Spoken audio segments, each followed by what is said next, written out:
the intent that the entire ITBD community can benefit from the resources that we have. So Sheila, so I'm gonna kind of really, there's just so much when we talk about your bio, when we talk about your impact. And I think I'm gonna just not take too much time. So team, she is a world-class wellness coach and have so much experience, so much, like, she goes to so many thought leadership places where she does a lot of thought leadership on wellness. And you are here for really amazing session. And over to you, Sheila. We can probably now get into your talk and then also leave some time for Q&A for this team. Over to you. Yes. Thank you so much. Thank you, Sunny. And thank you all that are on the call and this meeting. It's my joy and honor to talk about what I love. And I talk about this is pretty much my life in terms of, like, it's what I do, it's what I live, it's what I breathe. And so I appreciate your interest in learning and talking with me, because I always learn from all my sessions. My clients teach me all the time. And I just want to introduce myself. So, I'm Sheila. I'm born and raised in New Jersey. And I, as a holistic health coach or health counselor, I partner with my clients individually, but also I love to work in the group setting to inspire change, inspire curiosity in the areas of all health and wellness. So at times we think that a lot of my clients, and when I talk about wellness or health, we often think of nutrition, which is a very big piece of the puzzle. But there's so many different factors in health, and it's not just what we're eating. So I like to talk about the holistic approach to not just addressing our physical health with what we're putting in our body, but our mental health, what our thoughts are, our community, who we spend time with, our sleep, our digestive system, our not just, so again, a lot of people think it's just about, oh, I eat a healthy diet. And again, we're going to get into what that means, because I'm sure that you've often heard a doctor or a trainer or a friend that they say, oh, eat healthy. And we walk away from that conversation and we're like, get in the car if we're at the doctor's office and the doctor has instructed you to maybe eat healthy. And you're like, well, what does that mean? So we often pull from these ideas of what we believe health is based on how we were brought up, what we were exposed to, again, maybe what we read, what has been kind of programmed into us as what health is.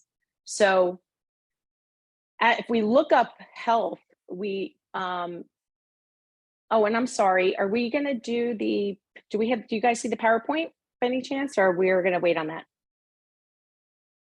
Not yet, but you can share. Yeah. Oh, great.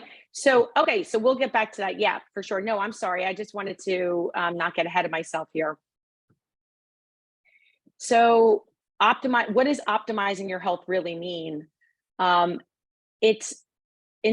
want everybody to learn about how to thrive, not just survive.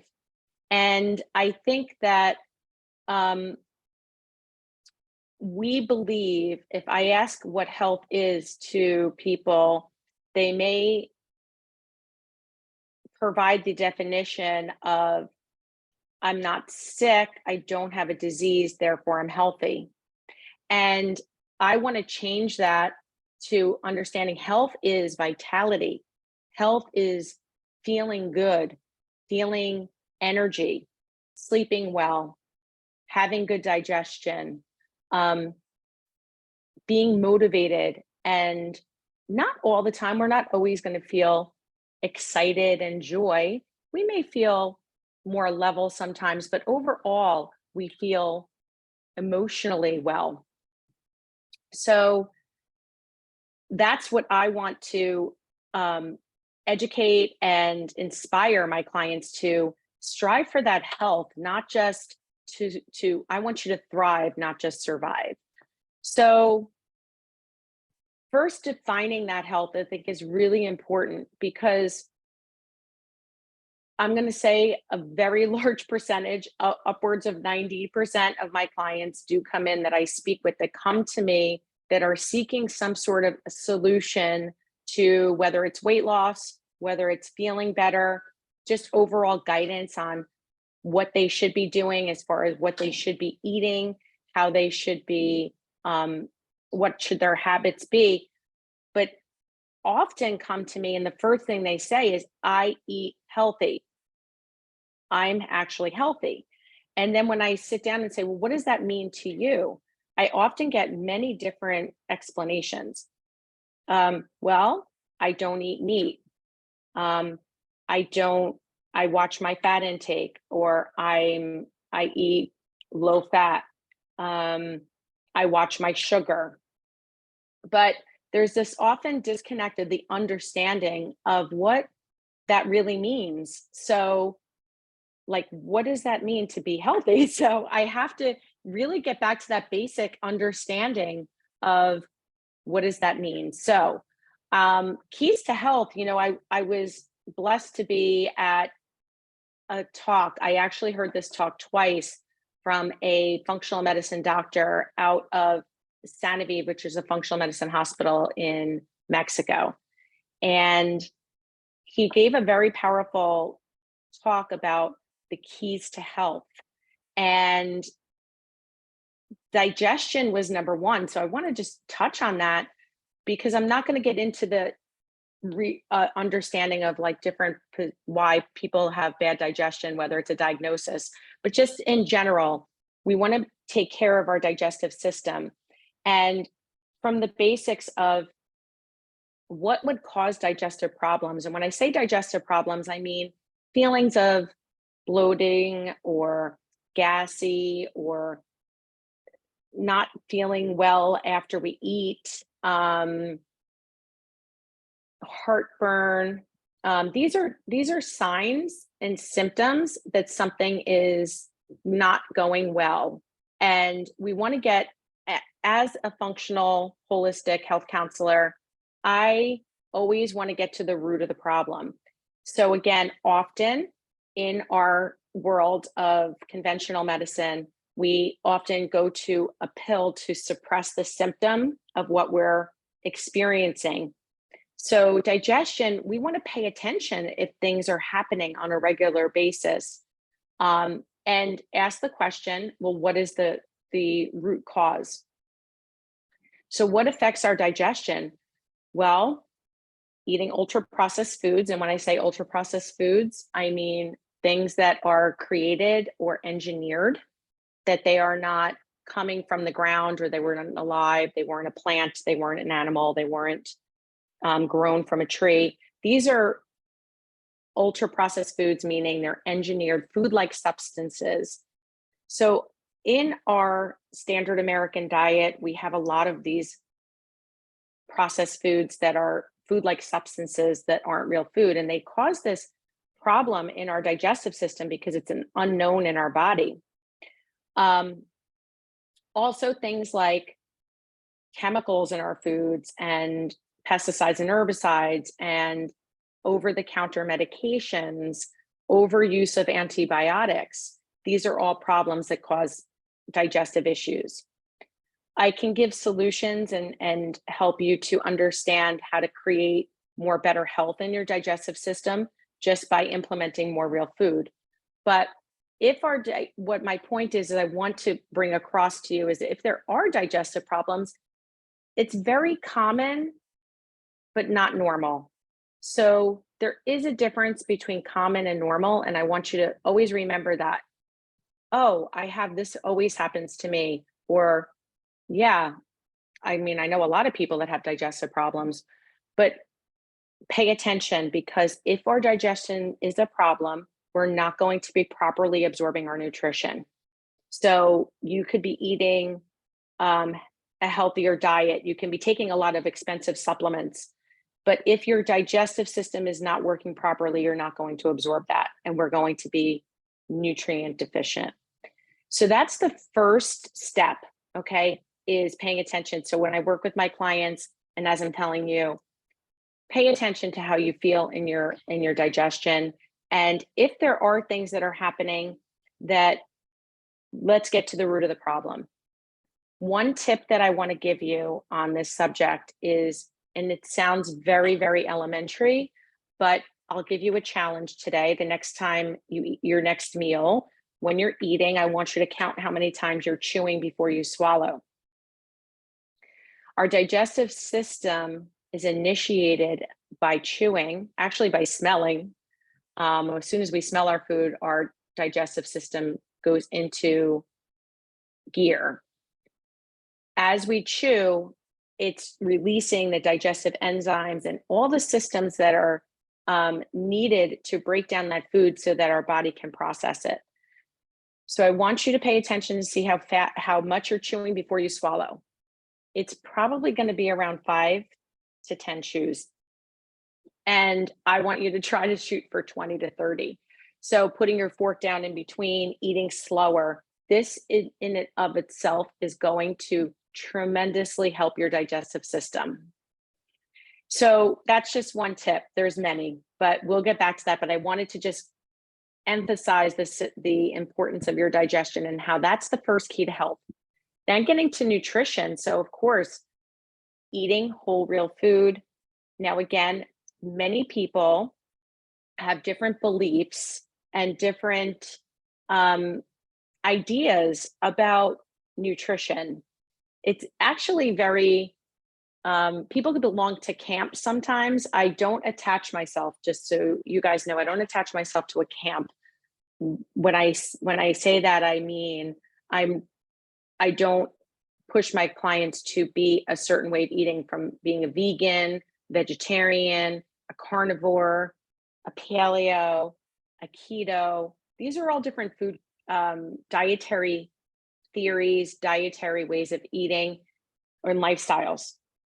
And I work with clients in all those areas. So I help people to achieve the highest level of nutrition, no matter what their food preferences are or their way of eating. There are times when I might encourage bringing in a certain type of food that they're not eating because of the nutritional value. Maybe there's vitamins and minerals that they're lacking in their current diet. And, I will suggest and make that available to how they can do that. But I want you to pay attention to your nutrition and maybe start asking the questions of, where did this food come from? But not only did it come from the ground, was it alive? Did it come from was it grown on a tree, or is it a plant? But thinking about let's just say you're eating animal protein. What did that animal eat? Because whatever your food has eaten, you will be eating. So paying attention and staying in the realm of, and we'll talk about this later on another slide, just what the heck should I eat? It's going to be eating real food. And it's actually that simple. There was actually a website or a Facebook page many years ago. I don't know if it's still there. It was called Just Eat Real Food. And it just sounds so really basic, right? But we have really confused in our very busy world. We're very busy lives, and we've been bombarded with advertising and information to sell products that are going to make our life more convenient, and they promote it as healthy. But I just want you to be aware of that, and we'll talk about later about looking at the ingredients in our food. When you shop in the food store and you go around the perimeter of the food store, that's where you're going to find your real food. You're going to find your fruits and vegetables. You're going to find your meats and fish. You're going to find your eggs and cheeses. So it's in those middle aisles that we usually are filled with the processed food. And some of it can be really good. So reading your labels, and again, sometimes you may not understand the ingredients, and you might find that frustrating, because how would I know if I see something like soybean oil as an ingredient in a product? Why would I know or think that that's bad? Because soy in general can be very healthy, right? A soy product like organic tofu. Natto is not very appealing for most people to eat, but it's healthy. So why would I think that's bad? So educating and learning about what ingredients are good and what ingredients are bad are important. And I am going to talk about a little, I'll delve into it now. I want to touch on it because it's actually very, very important. So repeating it, it's worth repeating and to understand it. But one of the things that is in our food currently that's hurting our health tremendously is industrialized oils. So if one thing that you can walk away with, and I'm going to get back to this later, so I'm going to repeat it. If you can walk away from this conversation with one piece of information that will change your life, is to understand that soybean oil, canola oil, sunflower oil, vegetable oil, these industrialized oils are carcinogenic and they cause inflammation. Inflammation is the root of all disease. These oils were not meant for our consumption. They were actually initially invented or produced or created to lubricate machinery. Okay, so not for human machinery. It infiltrated its way into our food supply and our food systems because of multiple reasons, but there's a whole history behind it.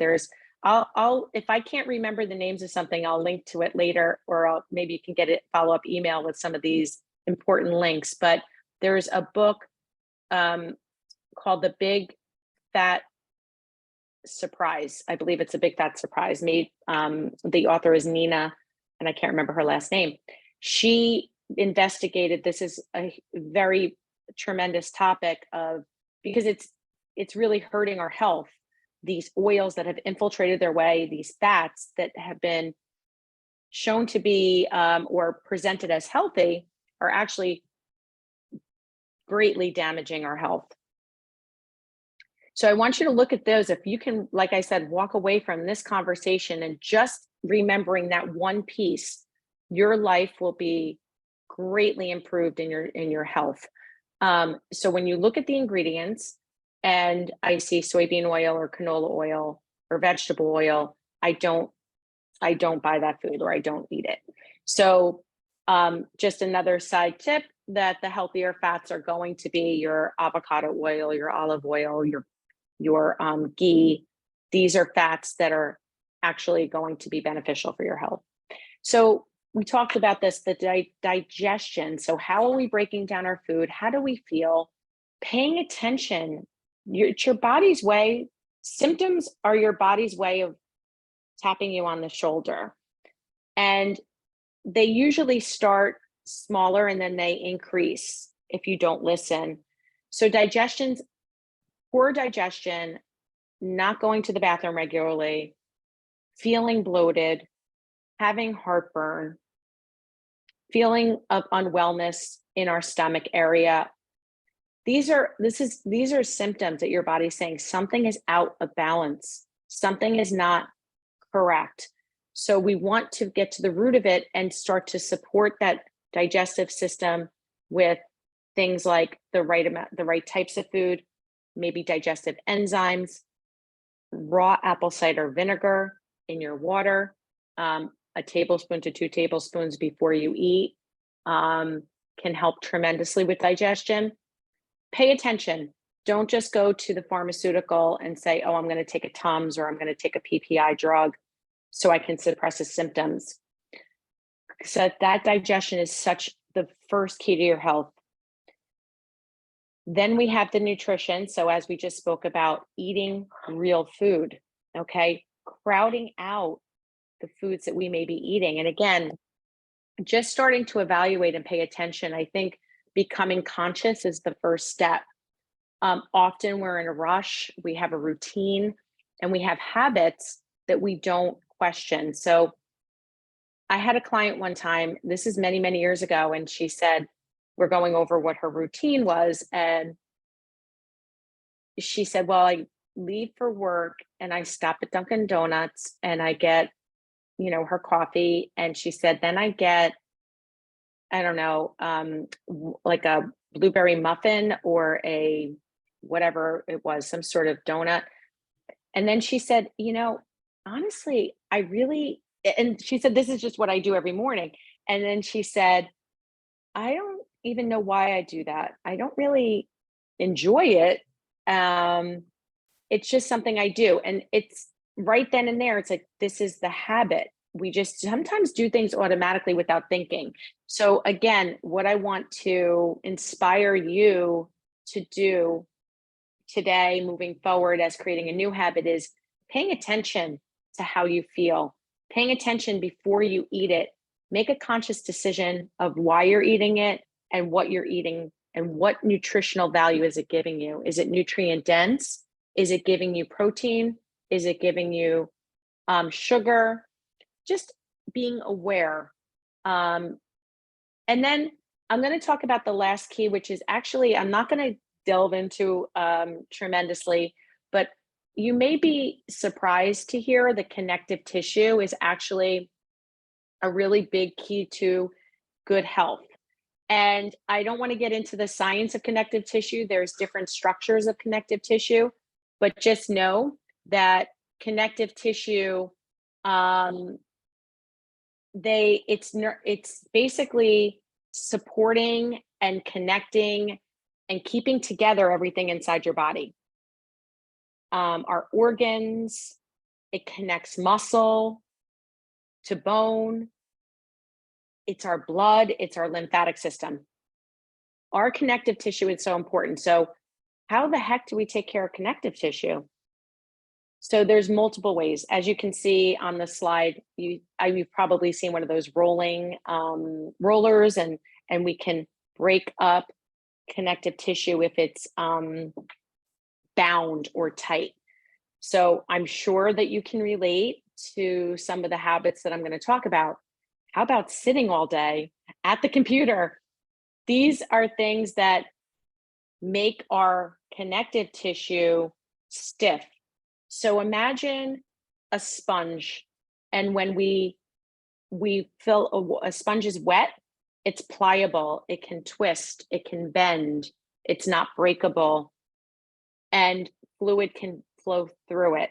But then if we have a dried sponge, it's pretty rigid and you can actually break it, and there is no movement of fluid through it. So that's comparative to our body and our connective tissue. We need flow and movement of nutrients in our body. We need to get rid of waste in our body. So if we have bound connective tissue, okay, which can happen just by sitting too much. So for example, then we're going to have it's like a traffic on the highway. You're not moving very quickly, right? We want to open those highways in our body so that we can have that influx and flow of nutrition delivered to our cells and our organs. And we want to also be able to eliminate and get rid of waste in our body. So as it turns out, how can we, so we talked about some things with digestion that we can improve by simply chewing our food more. Shoot for 30 to 50 times, liquefy your food, including raw apple cider vinegar. When I say raw apple cider vinegar with the mother, you see that on the bottle, it has the probiotics in it. A couple tablespoons a day in your water. Nutrition, where did our food come from? What did our food eat? Are there pesticides and herbicides on it? Is it a food-like structure? Is it real food? Now we go to connective tissue. So moving, it turns out movement helps our body. So let's just say, I'll give you another tip that you can do even sitting at your desk that this doctor actually shared with us in this very powerful presentation that I heard years ago about the keys to health. And just by sitting, you can actually do this where we tighten up the area. So if we start with our hands, we can tighten up our hands and then we can release, okay?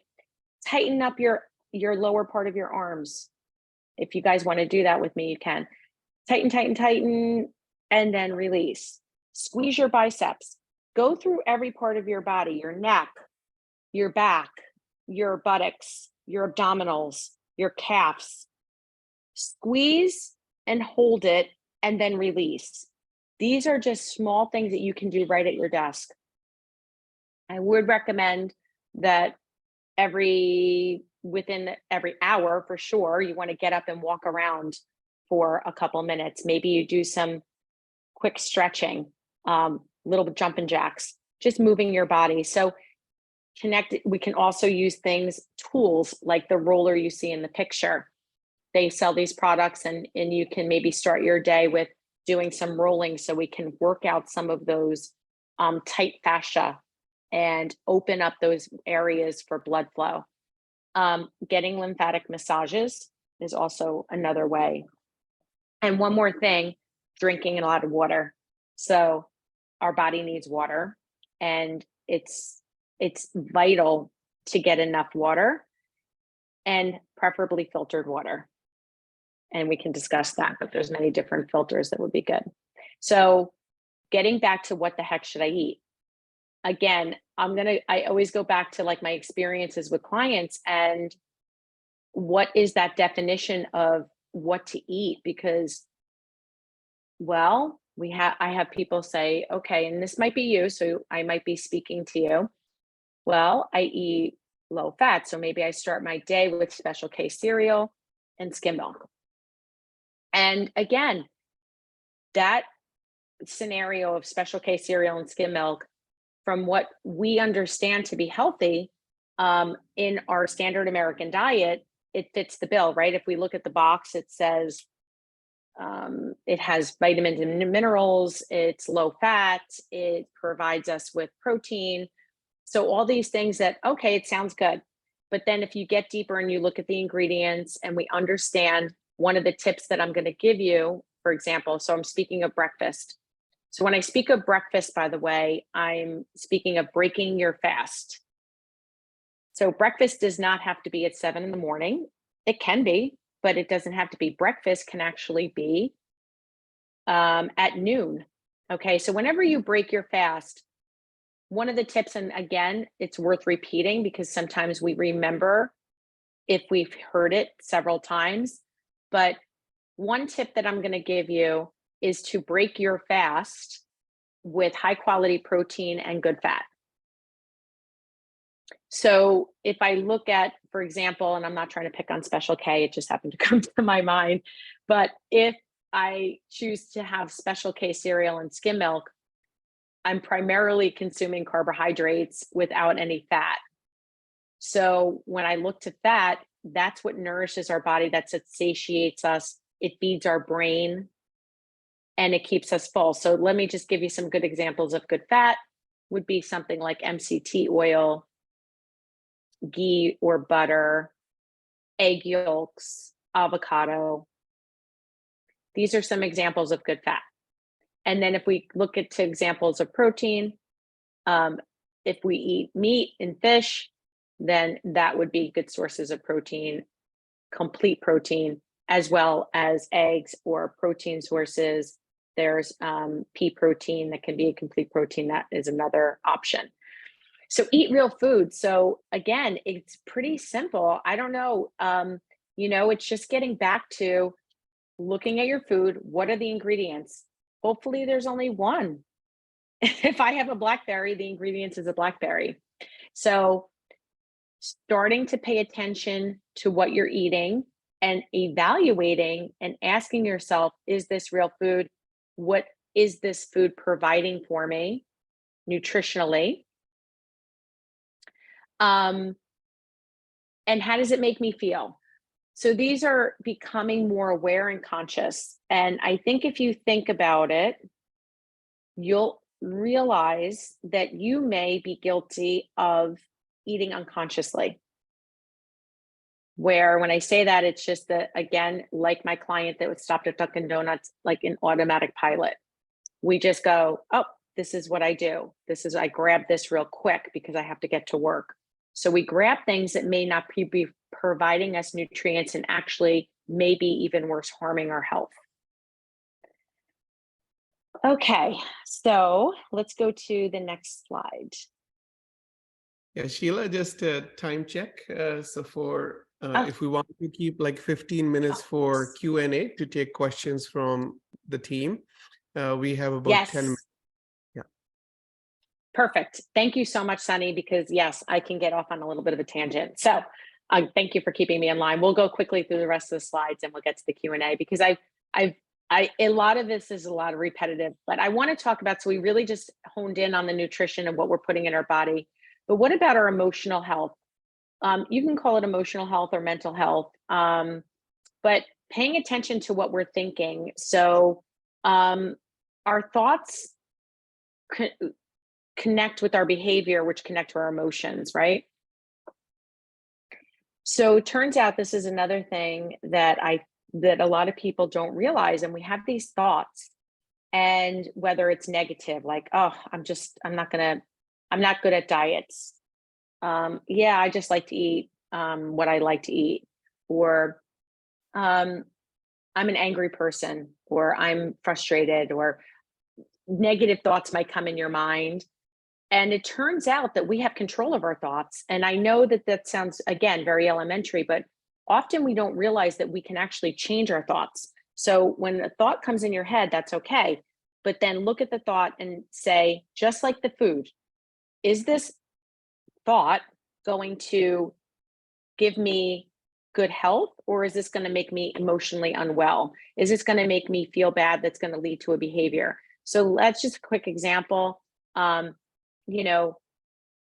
never have luck on diets. I always fail. And so that might lead to a behavior of justifying or making it okay to eat the donut from Dunkin' Donuts because that's just what you do. And then how do you feel after that? Then you might actually be supporting that belief, okay? And by making yourself feel bad. See, I'm so bad. I have no self-control. I have no willpower. Do you see how this is a circle? So pay attention to what your thoughts are and how you're speaking to yourself.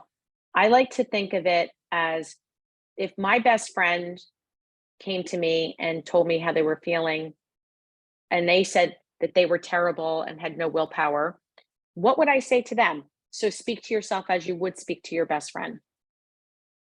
Optimism, one quick tidbit. There's a coach that talks to professional athletes. And again, I'm not recalling the book, but one of the things he said that I can share with you is you don't have to be fakely optimistic all the time. Okay. We're not asking you, or I'm not asking you to walk around in denial of anything that may be serious going on, that may not be so optimistic. But here's the thing, just don't talk negatively. So we don't always have to say, oh my God, everything is so amazing and so great and everything's working out. But what we can say is that we can not focus on this is the worst situation. It's terrible. It's not going to work out. Don't speak it. So optimism can be just a positive knowing that it's all going to work out, even though it doesn't feel that good right now. We can go to the next slide. So the more man meditates upon good thoughts, the better will be his world and the world at large. So I think we would all agree that this is what we meditate on. What are we thinking about? What are we putting our energy into? So that is really important. Again, when we're talking about health, and again, coming into this conversation, maybe we all thought that we were just going to talk about what we're eating, but what we actually think on speaks to our cells. So one more thing I tell my clients when they say, I don't have any willpower, I'm not good at this, I am not physically fit, I'm unhealthy, I remind them that their cells hear you. When you speak and you think, you're actually directing your body and you're directing your cells to fulfill whatever you are saying. So pay attention to your thoughts, pay attention to your words. They're very powerful. Okay, next slide. Okay, another very important piece to the puzzle is community and connection. So just like we're doing here right now, we are connecting, and this is where we can use technology in a wonderful way. So we can connect even if we're far away, and even if we're in India or the Philippines and we're in different parts of the country. Connection and being a part of a group is vital for our health. It's actually, I'm going to say, more important than what you eat. So I don't know if you've ever heard of the Rosetta effect. I'll just briefly talk about it. It was back in the 1960s.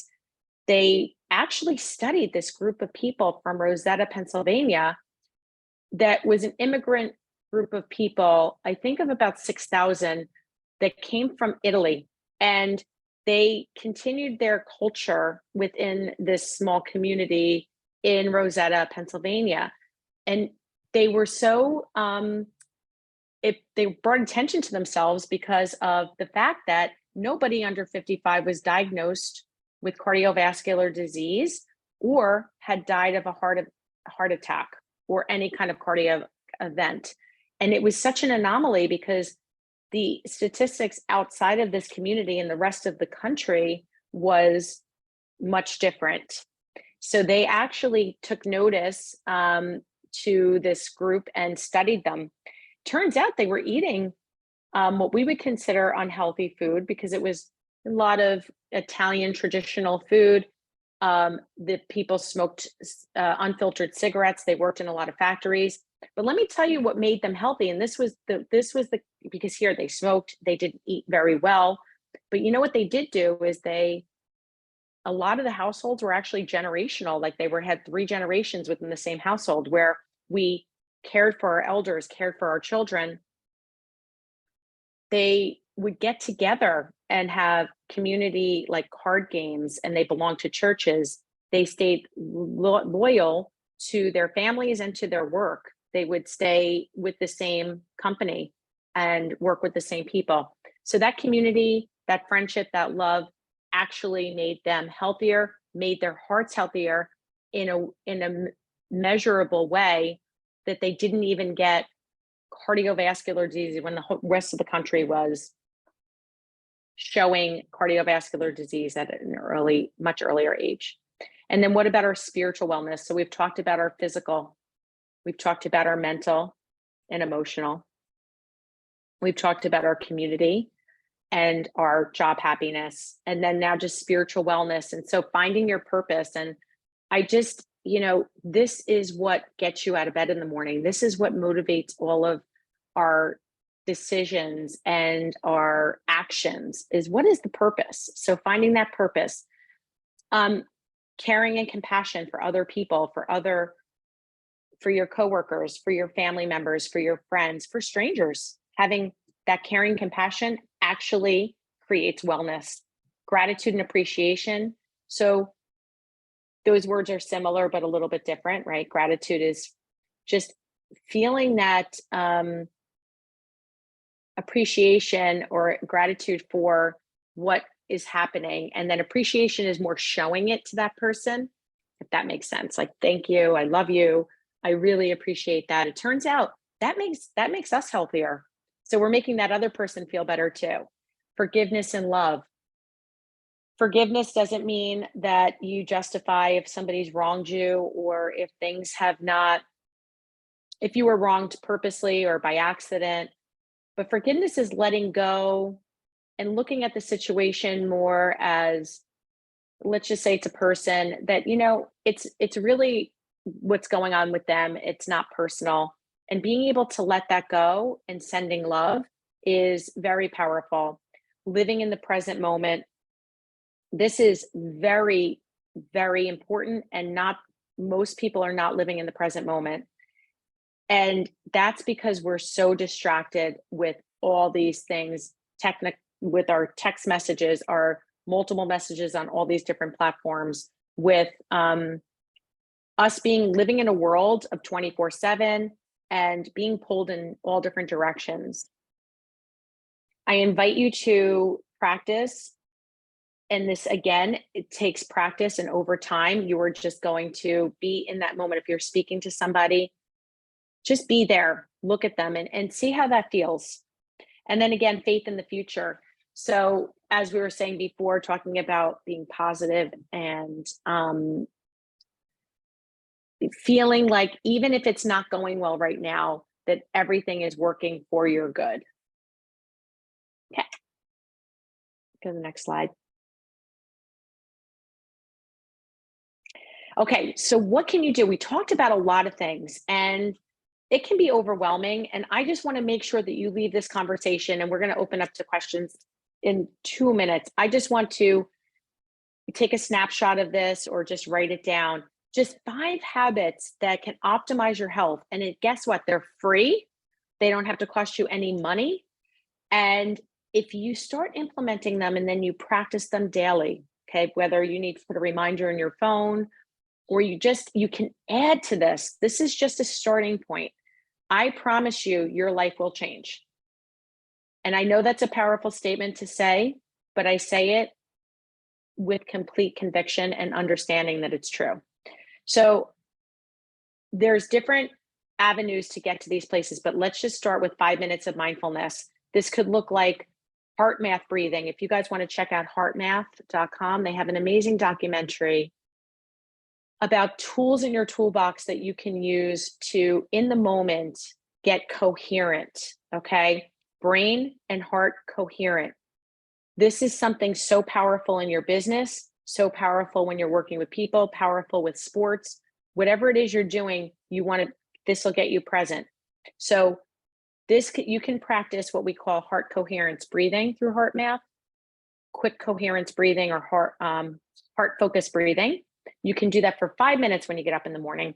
So instead of jumping out of bed and grabbing your phone and looking at your emails, spend 5 minutes in yourself, in the moment, okay? This can lead to an hour-long meditation practice, but I just want you to start with 5 minutes and get that habit. Drinking 8 ounces of filtered water before you have coffee or tea. This can be once you start doing this, you're not going to stop. It doesn't have to be cold water. Actually, like room temperature water is good. You can actually, if you want to really add to this, you can add some Himalayan or pink or Celtic salt. You can add some lemon, organic lemon, fresh lemon. You can add a tablespoon to 2 tablespoons of raw apple cider vinegar if you really want to soup this water up. This will start your day with some minerals, get the digestive system going, and give you some hydration. You have not drank all night long. Your body is mostly made of water. We need to replace that water. So just try, again, if you want to start with 4 ounces, start with 4, and you can build upon it. So 10,000 steps a day, we've all heard that before. This can be something that you get started with in the morning, taking a 5-minute walk before you start your day, after lunch or before lunch, 5 to 10-minute walk. If you're only if you have different ways of testing this with your iPhone or your Oura Ring, if you're at only 2,000 steps, just start incrementally going up. So maybe if you're only at 2,000 to 3,000 average steps a day, you're going to give yourself the goal for the next month to hit 5,000 to 6,000. And then you're going to bring it up to there all the way till we get to 10,000. Okay, reading labels. We talked about this before. Read your labels. This is a habit that will change your life, because when you start to realize that a lot of possibly the packaged food you're eating contains those industrialized oils that we spoke about earlier, soybean oil, canola oil, vegetable oil, sunflower oil. Yes, sunflower oil. All these oils are not good for you to consume. So please find other products. They are available. We are living in a tremendous time of people being more aware and understanding what's going in their bodies. So companies are responding by giving you products that have avocado oil, olive oil, ghee, good fats that are not going to harm your health. The next thing is breaking your fast with a combination of protein and fat. So if you are currently having something like toast in the morning or a bagel or cereal with skim milk, let's just shift that and find something else that's going to provide some good fat coming from something like eggs, avocados, a protein shake, or and fats such as avocados and egg yolks, which also has protein, and just moving away from the sugar and starting your day with that. So those are 5 things that can just really change your life. I challenge you to take that on. And then tools in your toolbox. I mentioned HeartMath. Okay, so heartmath.com, fantastic documentary. Get in your heart. Learn how to be heart and brain coherent. Practice that breathing before your next meeting. Do it before you get up in the morning, before you jump into your day. HTMA. So I didn't even speak about this, but this is a tool that I use in my toolbox to help my clients. I do hair tissue mineral analysis where I can determine what that client needs and customize recommendations for them based on their metabolic function, thyroid function, adrenal function. I will provide more information about that. Vitamins and minerals. These are tools in your toolbox. They are not going to make you healthy. If you are currently, your digestive system isn't working well, if you're currently stressed out all the time and not being in the present moment, taking vitamins and minerals may not change your life, but they can be a definite tool in addition to all these other things that we discussed. Stem cell activation patches is another tool in my toolbox that I share with my clients. And again, we can get more into that because as I'm going to at close with this, I do want to offer, if anybody is interested in a complimentary 15-minute conversation that I can help you personally, I want to provide that for you. So I'll provide a link that you can reach me if you would like to do that. Essential oils are another tool in my toolbox. So as you can see, I have multiple things that I work with, not just telling you what to do, but giving you the tools that you need. So in closing, we talked about the habits. Well, we kind of touched on it. Basically, we don't do what we know, we do what our habits dictate. So we have to start with the habit. And just another quick note, this comes from the Atomic Habit book.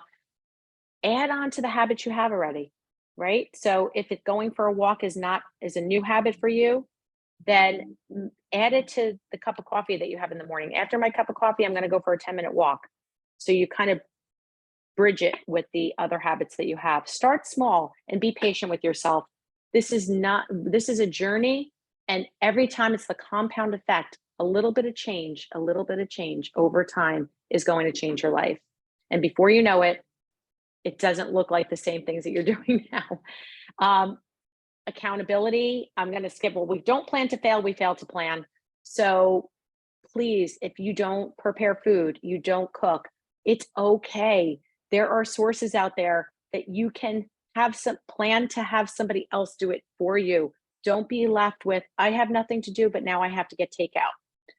I promise you, there are sources, companies that are providing tremendously high quality food that get delivered right to your home, and you can plan on having that for dinner and lunch. So accountability, find a friend. That's what I do as a coach. That's why we have coaches in every area of our life, is accountability. So some guidance and some, I got to answer to this person. So find a friend. We can develop even a group within this company of wellness groups that we can do different initiatives, like maybe making some changes and having that accountability to each other. I know I kind of like really quickly went through those last things, but I know I repeated a lot too. So thank you so much again. And does anybody have any questions that I can answer. And if I can't answer, I promise that I'll find the answer. Hi, Sheila. This is Tavleen. Hi, nice to meet you. Likewise, Sheila. Thank you so much for such insightful information. My question is around, you spoke about what to eat and how to eat. Now I'm talking about when to eat.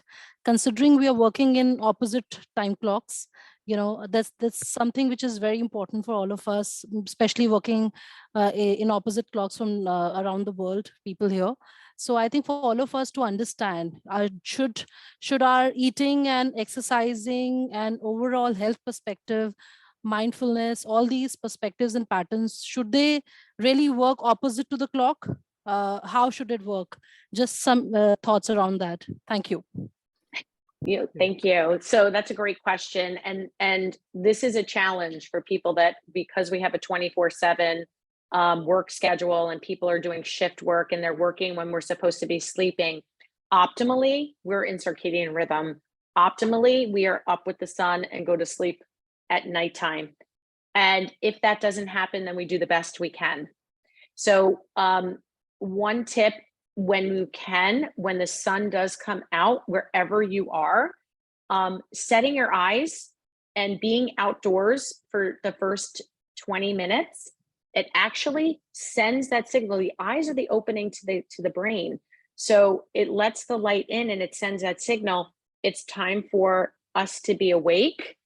And it actually will help you with going to sleep at night. So that first, wherever you are, whatever schedule you're on, that is going to be a first line of action. As soon as you can, when the sun comes up, get outside, expose yourself to the sun, and even better yet, ground. Okay, so you can step on, if you can be barefoot, or they actually sell grounding shoes now where you can connect to the earth, and that will electrically get you going as well and set those systems and put you into balance.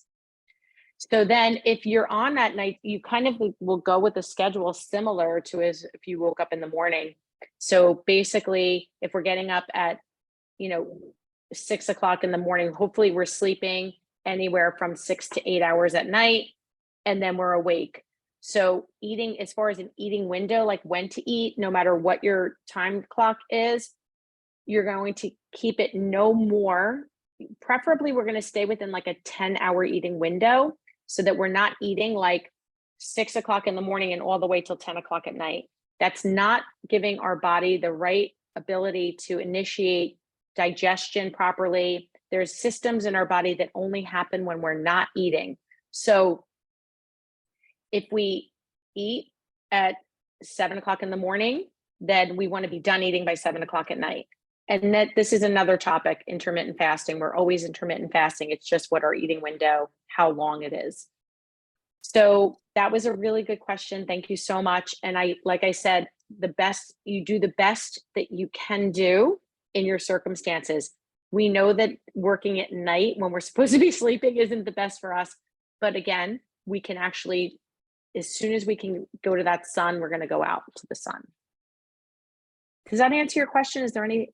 Yes, Sheila. Thank you very much. Thanks a lot. Really helpful. Okay.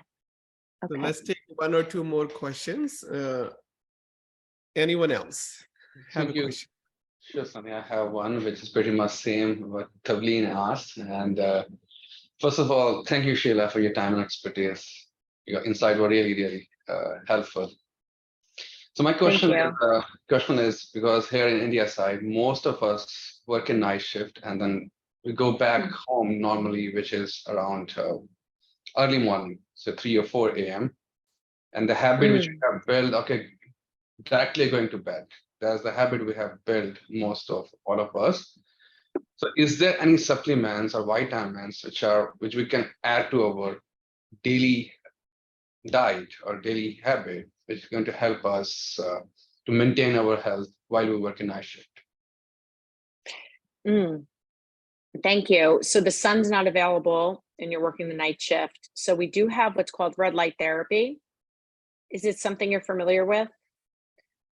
They have red light therapy. They actually sell devices that you can keep right on your desk and can provide you with red light to help your body to helps with healing. It's similar to the sun. So I can provide some, I want to make sure I would recommend a high quality product because there are multiple ones on the market. And you want to make sure you're getting something really good for your health. So usually they're going to be around the ranges of anywhere from like 350 to and upwards of money. So if you find a very cheap or inexpensive one, it's probably not the best one.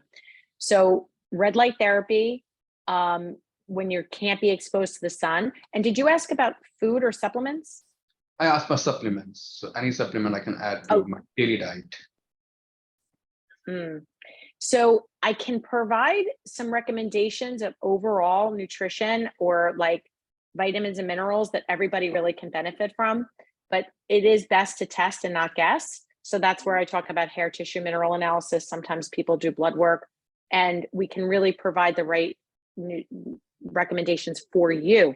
But I will say, usually B vitamins, and not just B12, but we have multiple B vitamins that are really important with our energy and our brain function. So looking into a high quality B complex, in addition to maybe taking some extra B12 or folate, those are really important.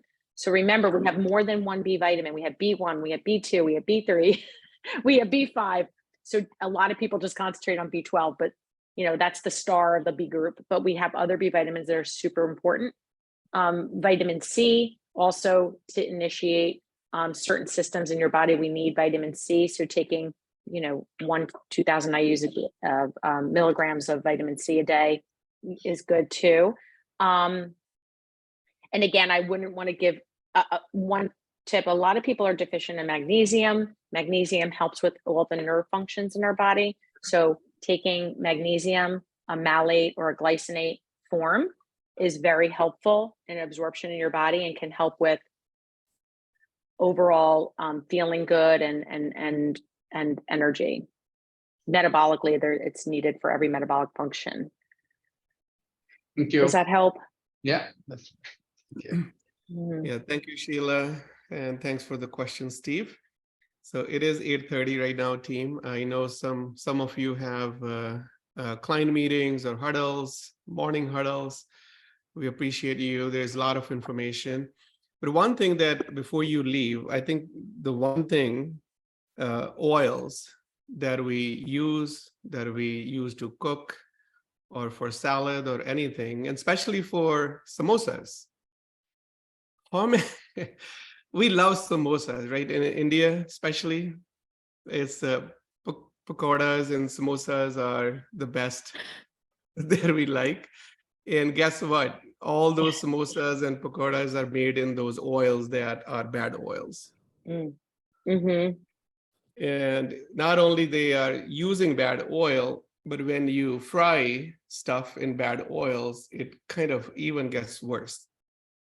Yeah. So that's one thing. Sheila was like, if you can't take anything else, take one thing that, they use a sunflower oil to other oils, vegetable oils. So those are bad oils. And in Indian diet, especially, I go to the temple, there are samosas and pakoras. I go to a wedding, there are samosas and pakoras. I go to any Indian restaurant, it's samosas and pakoras. It's like people get mad at me, like, Sunny, what can we make for you? You don't eat anything. And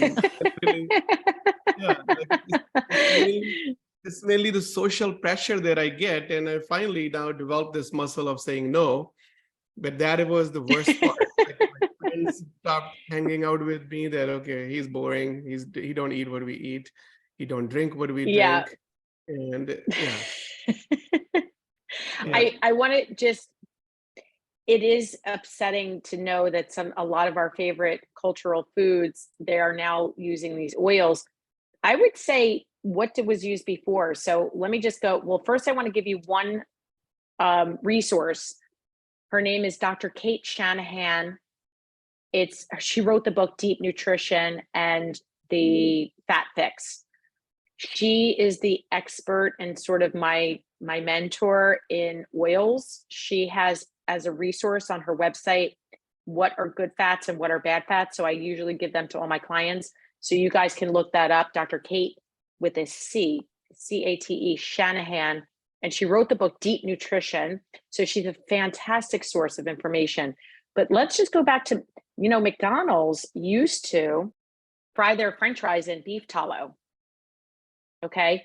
And now if you don't eat meat, then maybe you don't want to hear this, but the beef tallow was actually healthy.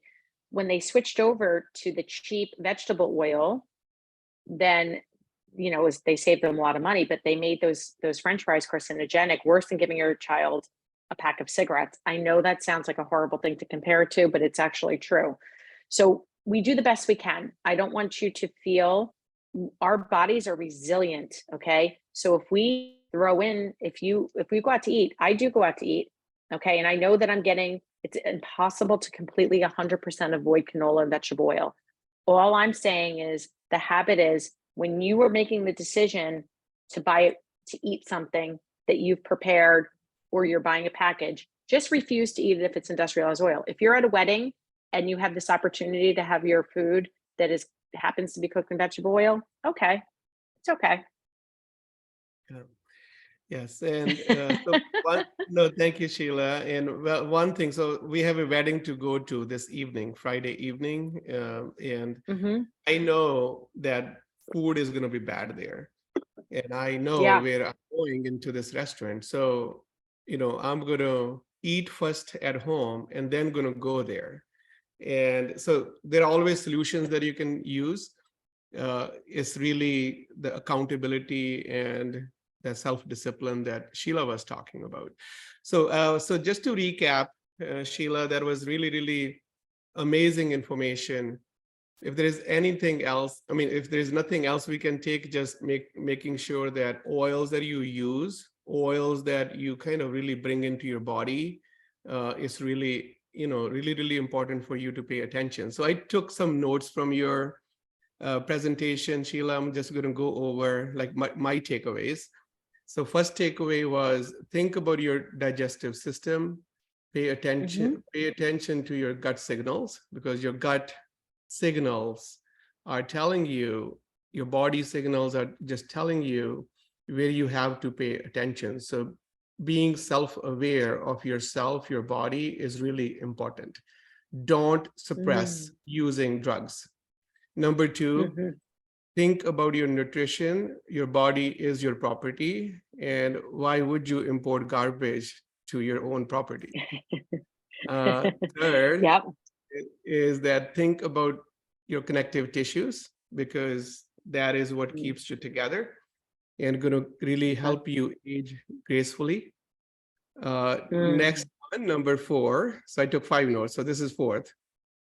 Community connection. So think about your community and connection. Don't hang out with negative people, only positive and productive thoughts people, because energy does travel.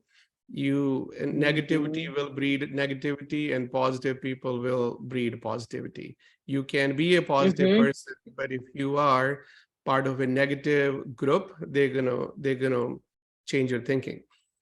Last but not the least, this was really, really powerful, and it's like, a lot of us don't do it. That presence that Sheila was talking about, and the thoughts that she was talking about for mental health, for emotional health, taking a pause to think about what you are thinking. You're not thinking about anything new. You're just thinking about, what are you thinking in that moment?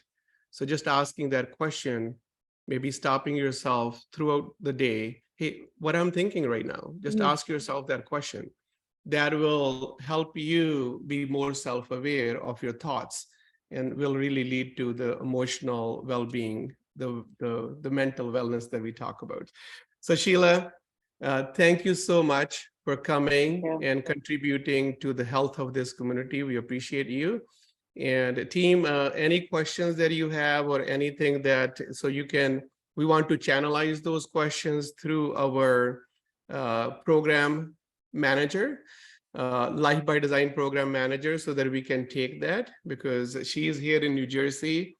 And, so we'll do our best to help you get those answers. people that are in the US, you have a lot more physical reach from Bergen County to Hudson County to other counties here within the US. You have a lot more kind of probably access to Sheila. And team, thank you so much for joining today. And you take care and stay healthy. And please implement these tools that Sheila shared in her toolbox. So take care. Bye-bye. Thank you guys so much. Thank you. Thank Thank you, you, everyone. Sheila. Bye, Thank you, everyone. Sunny. Thank you. Thank you, Sheila. Have a wonderful day. Have a wonderful day. And like I said, feel free to reach out. I would be more than happy to help you. Thank you for having me, Sunny. Thank you. Thank you, Thank you, Sheila. everyone. Sheila. Thank you. Thank you. Thank you so Sheila. much.